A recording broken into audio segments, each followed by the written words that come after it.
how to copy text on TikTok. Hey everyone, welcome back to the channel. If you are new here, don't forget to hit the subscribe button and turn on the notification bell to not miss any updates. So let's dive right in. First things first, open up your TikTok app.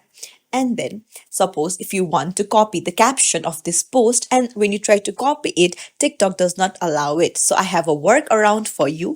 What you can do is you can take a screenshot by pressing up the volume button and the power button at the same time. So, just take a screenshot on your iPhone and then go to your gallery and open up this screenshot.